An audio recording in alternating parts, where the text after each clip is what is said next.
Greetings and salutations, fans of heavy foliage. After last week's topic, I couldn't not make the Catachan Jungle Fighters today's 40k lore video.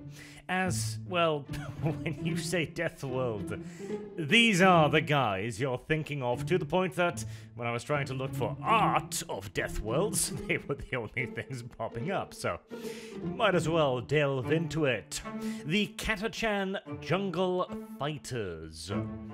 Interestingly enough, the origin story of Catachan as an Imperial world was created not because the Imperium figured, it'd be pretty fun to torture people by placing them on this planet, might make a good Astartes recruitment world in the future. No. It was entirely by accident. As at some point during the golden age of technology, an explorator vessel happened across what appeared to be a really pretty cool little planet. Green, verdant, plenty of oceans, etc., and decided to, apparently, crash land on it. I feel like these golden age explorers had, were either really optimistic or didn't really have the kind of long-form planning that turned out would have been very useful, at least in this particular instance. As when they began popping open the hatches to inspect their new homes, the very first of them immediately had his face eaten off, presumably by a carnivorous plant. And he was the lucky one, as things turned out. The survivors at least had the wherewithal to then close the hatch again and take a bit of a closer look at their brand new home, as what the orbital scanners had not clued them in on was the fact that the beautiful, verdant, lush green colour of the planet was 98% flesh-eating monster flora, with the remaining 2% being so large and so all-consuming as to literally be unconsumable. This is the point at which any sane expedition would have fired back up the engines and left the planet behind, deleted it off its archives, and never ever spoke of it ever again. But of course, this was the golden age of technology, and apparently braking boosters were not a part of the technological revolutions of mankind. And so, as mentioned, the colonists, as they now were, whether they wanted to be or not, had crash-landed onto the planet, as in, there was no way back off the planet again. As you can probably imagine, the casualty rates began spiraling out of control rather quickly. Yet through some God-given miracle, enough of the foolhardy, colonists survived to create a little bit of life on the planet. There was even enough of them still alive to maintain some sort of biodiversity required for, basic human survival, not to descend into inbreeding and inevitable eradication of the species in question. This being particularly impressive considering the fact that the local dinosaur population were dining out on their expense. Literally. Of course, the crashed spaceship provided some cover and shelter initially, but, well, there are things on Catachan that don't actually care if you hide behind a few dozen meters of hardened steel. I fondly imagine that the reason why the crashed spaceship settlement is no longer a prominent feature on Catachan is because at some point, the jungle around the spaceship went completely quiet. The scared, huddled, surviving masses peeked out from behind their metal embrasures and saw a single, enormous toad creature jump carelessly, callously, and indeed uncaringly into the leveled-out area in front of the spaceship. The curious little creature went on to give a little bit of a croak sound, and proceeded to observe the giant shiny metal ball that had so violently intruded upon its territory ever so recently. The survivors must have been rather puzzled. Here was an enormously obese, fat, toad-like thing bouncing around seemingly without a care in the world. One would have thought that all of the various starving animals in the surrounding area would have been fighting tooth and nail with one another to get at such a feast, and yet not a sound could be heard, not even the buzzing of insects. And so, displaying a remarkable capacity for short-sightedness and lack of thought, a couple of the survivors would have ventured out from their spaceship shelter to harvest this naturally occurring blessing of 200-odd kilos of frog meat. The toad thing would have given them a couple more warning barks to stay away in case somehow the weird bipedal pink things hadn't seen it. But as they got closer and one of them decided to poke it with a sharpened stick, the Greater Catachan Barking Toad does what Greater Catachan Barking Toads do, and explode violently, in an enormous cloud of virulent poisonous gas capable of eating straight through power armor. The survivors inside of the spaceship would now have found themselves needing to relocate rapidly as their shelter began to melt around them. And thus, no one to this day quite knows where the original spaceship had landed.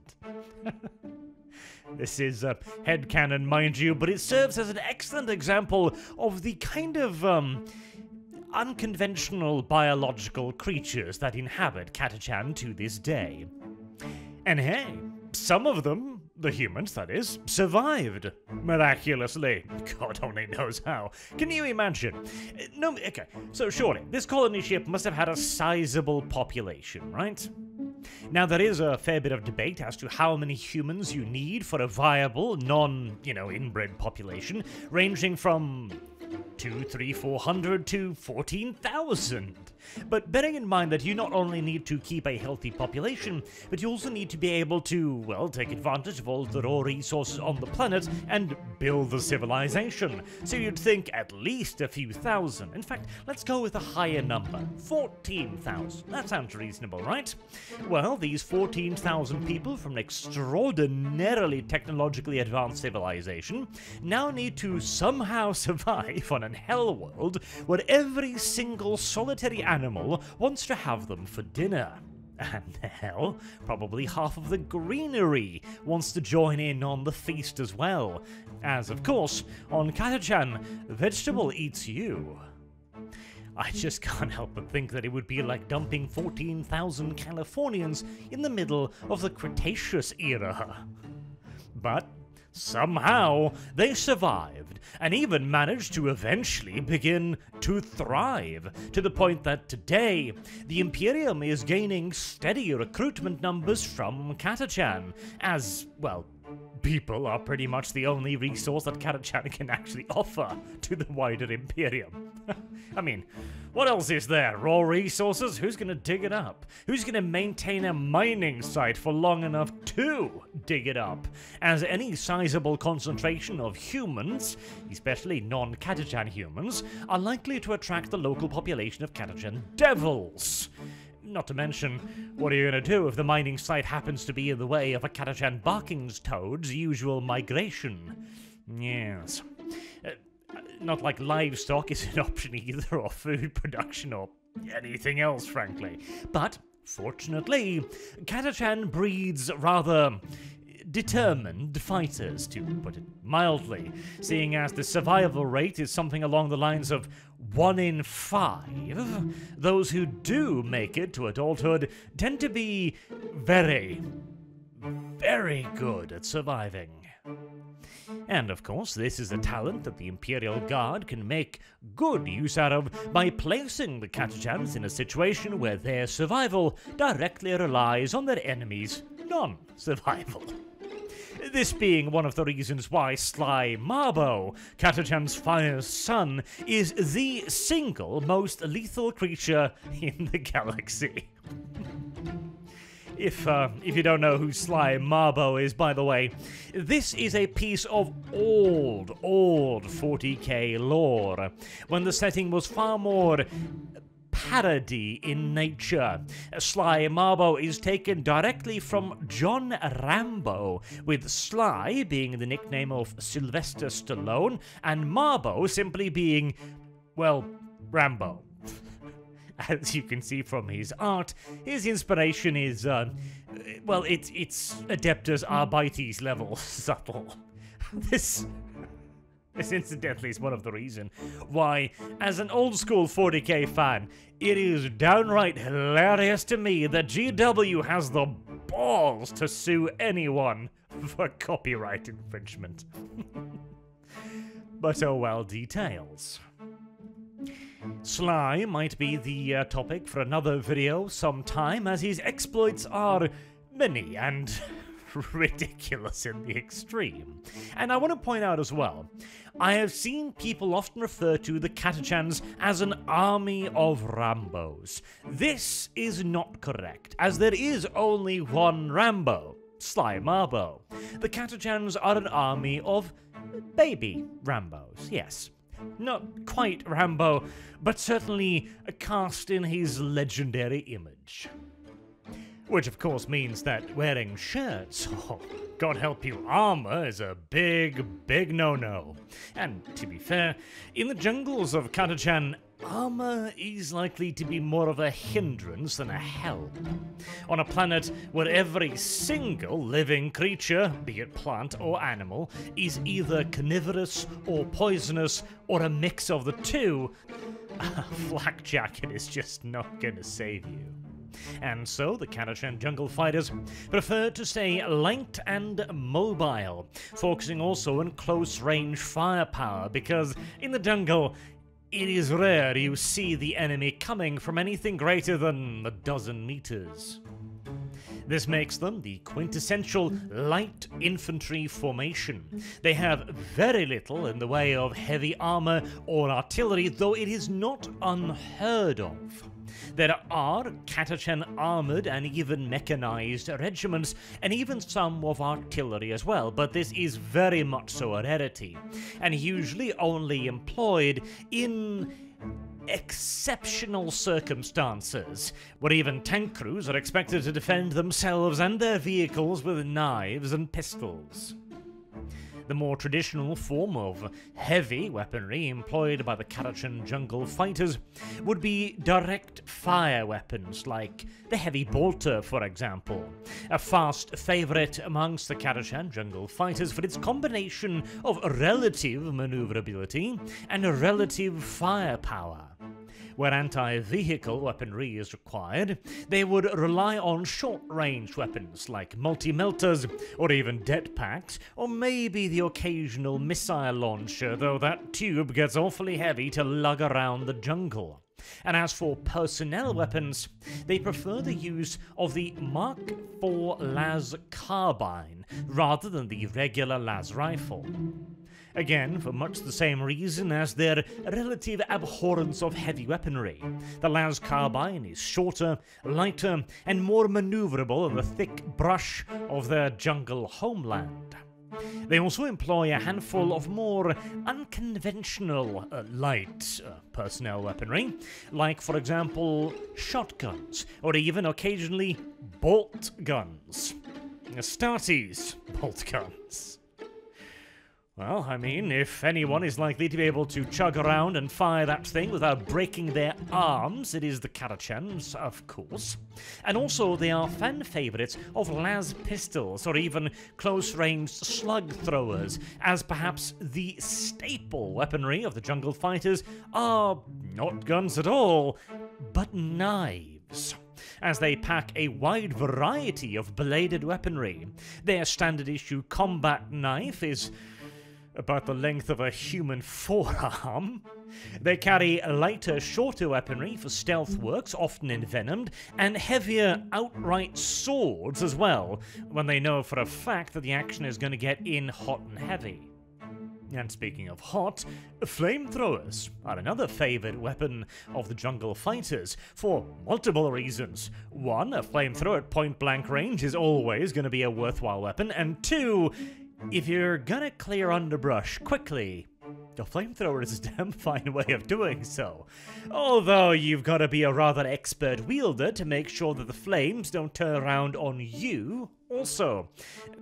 Though, considering the average mild day on Catachan is something along the lines of 30 to 40 degrees Celsius, they might already be pretty used to fire. And on that note as well, a quick little further mention of the briefly mentioned Demolition Charges. So, a demolition charge is, in all due essence, simply a bundle of high explosives. It takes a wide variety of forms, everything from the more technologically advanced explosives to literally just enormous bundles of grenades or dynamite sticks. It is essentially just a ginormous lump of TNT that can hopefully be hefted a decent distance so as to put the wielder out of the blast range.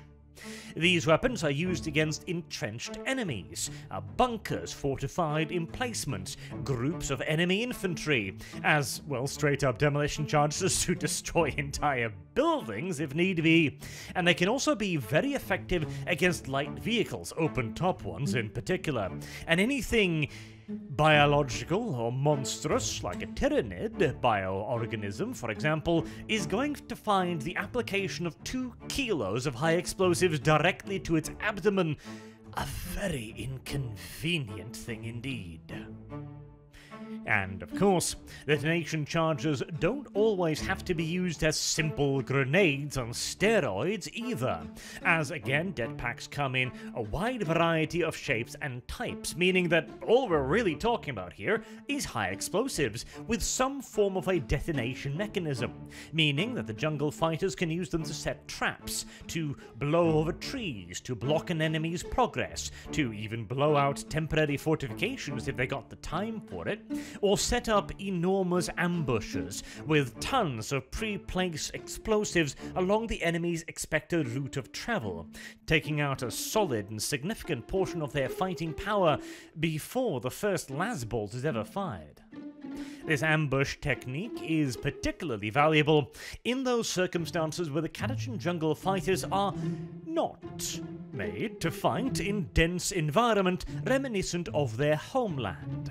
Now, all kinds of light infantry are going to struggle in the open against dedicated heavy or even just regular infantry due to the fact that they are simply not going to be packing as much in the way of indirect fire weaponry like mortars or heavy weaponry like las cannons, autocannons, etc. But the thing with the Catachan Jungle Fighters is that Jungle Fighter does not refer necessarily to the fact that they fight in jungles. It has a far more literal meaning. And if they can combat the various critters that populate their home planet, they can sure as hell find some way to fight pretty much any other enemy of the Emperor as well. And they are very, very rarely hard to persuade to do just that. Catachan breeds a certain, relaxed relationship to danger into its people. As, well, danger in and of itself is a relevant term. Storming an enemy heavy machine gun position over open country might indeed seem like a hazardous endeavor, but compared to staring down a Catachan devil with nothing more than a knife in your hands, the machine gun doesn't really seem all that daunting, really. And there is always a Catachan solution to pretty much any problem. You gotta deal with the heavy machine gun position, alright. Bring up the biggest member of the entire regiment and see if he can't actually just simply chuck 3 kilograms of high explosives the 50 meters to the enemy position. And, half the time, he'll pull it off too. This determination obviously makes the Catachan Jungle Fighters a very sought-after regiment for any up-and-coming Imperial Guard commander, as they can be set to practically any task with a reasonable expectations that they are going to figure out some way to achieve their objectives.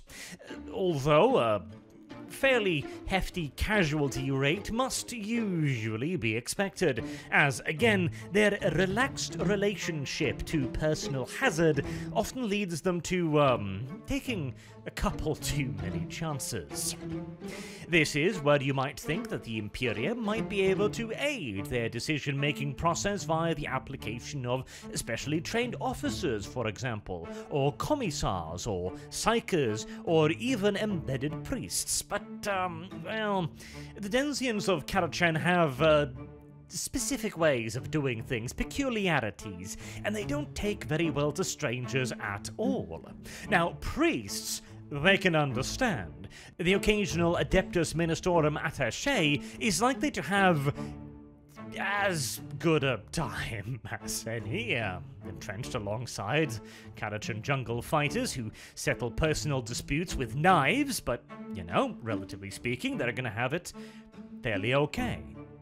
As for people like the Catachans, who stare death in the face every single day, having a good relationship with the God Emperor and making sure that they're always up to date with their sin reporting is a very useful thing indeed.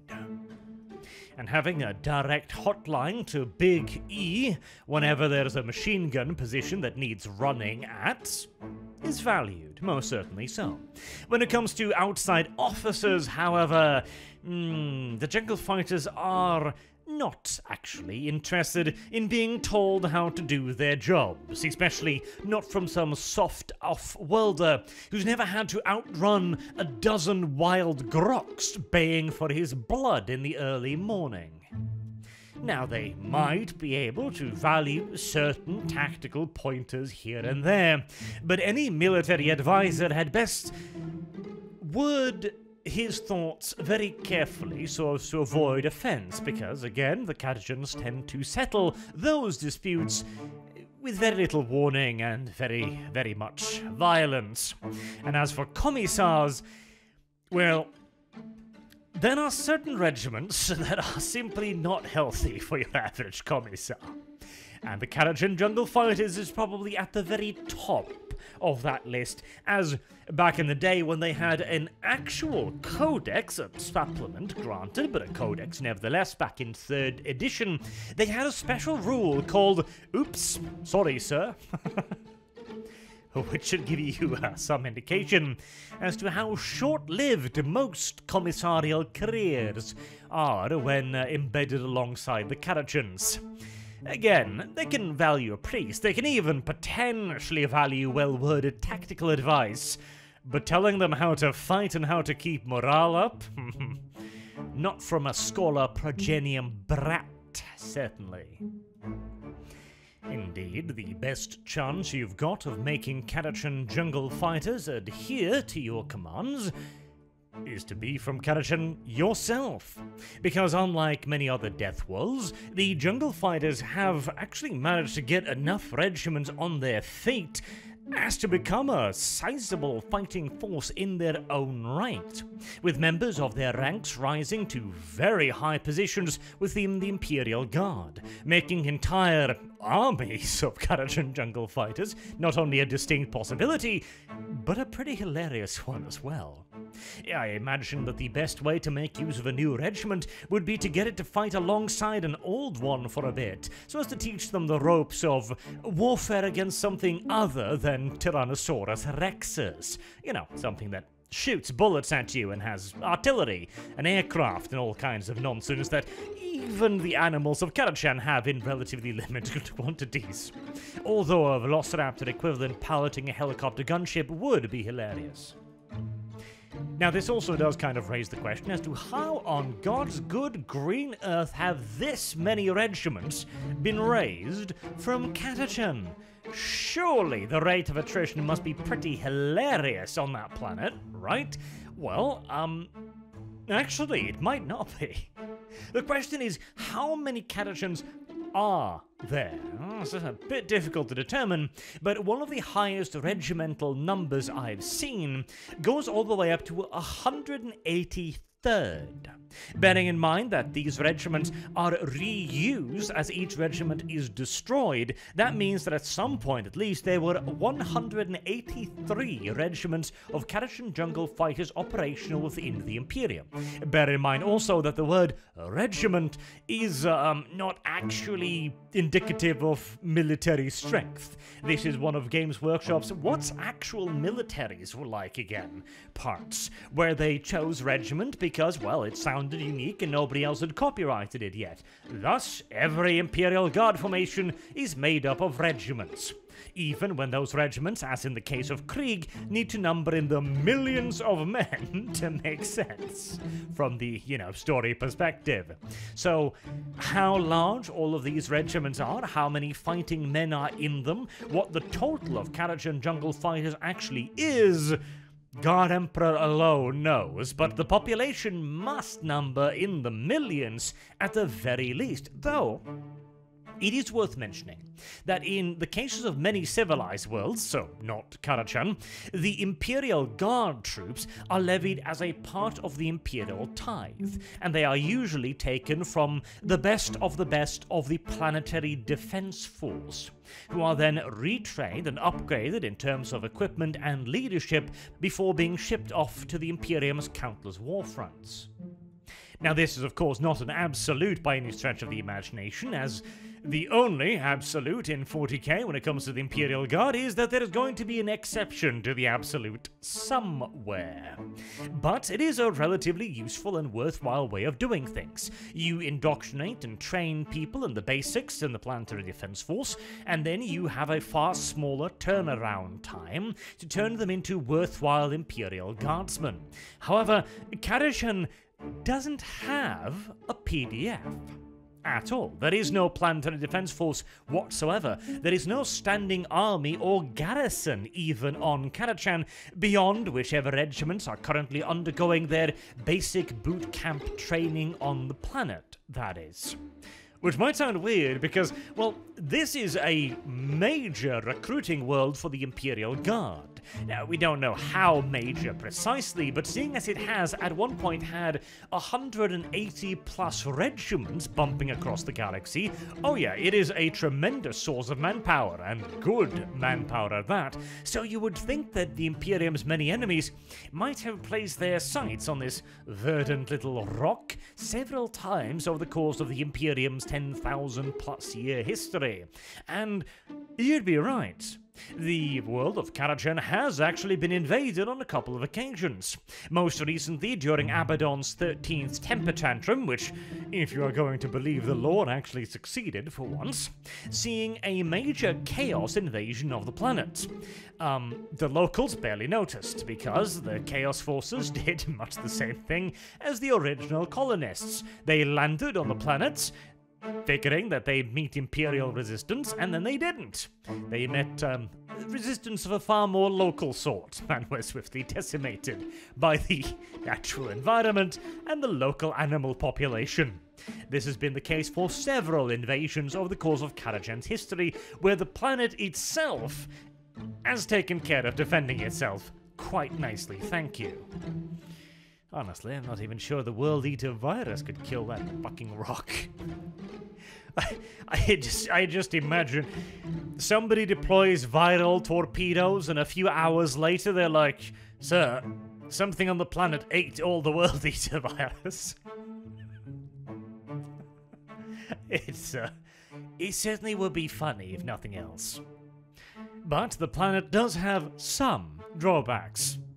Beyond the astonishingly high mortality rate, that is, namely that no settlements can ever be considered permanent, as the jungle will always find a way to overrun even the most heavily defended of human population centers. And so there is no way to really establish any form of permanent industry either. Oh, I am sure they do have some machinery to produce the absolute basics. They will have some machinery to churn out the Grox implants, for example. As the Grox is on Catachan, like on every other planet in the Imperium, one of the staple food sources, although they tend to break loose on Catachan and grow wild, which is a very unfortunate thing, for whilst a properly lobotomized Grox is a nice and docile creature, one without its brain implants is everything but catatonic, and most assuredly not peaceful either. So, well, actually, the Catachans have introduced another apex predator to their own planet, the Grox. I'd like to remind you as well, this thing is livestock on most Imperial worlds because of the brain implants. Poor little damned thing. But The point remains that whilst they will have the ability to produce some ammunition locally, some power packs probably, some las carbines, slug throwers, maybe even some heavy bolters and other weapons like that, they are not going to have the ability to produce much, if anything, in the way of heavy-duty vehicles, beyond what is used for probably civilian work. Which means that their armoured elements, which are rare but do exist, all have to be supplied from off-world. Again, there are relatively few Cadian armoured or artillery regiments, but even the basic infantry tend to enjoy the company of a few light vehicles, like salamanders or chimeras or sentinel walkers. The sentinel in particular is valued for its ability to make its way through some pretty goddamn dense brush, whilst also carrying around some heavy weaponry, including heavy flamers. Because there are areas of Catachan's brush that is so heavy that just a normal flamethrower just isn't going to do it. You know, I feel like the Jungle Fighters would appreciate a few good Hades breaching drills. Not quite the intended purpose, sure, to cut its way through foliage, but I'm thinking that 4 enormous drills and a center-line mounted pair of heavy multi-melters would probably do a pretty damn good job of deforesting even the thickest portions of Catachan's jungles, and a fair few carnivorous animals and plants in the process.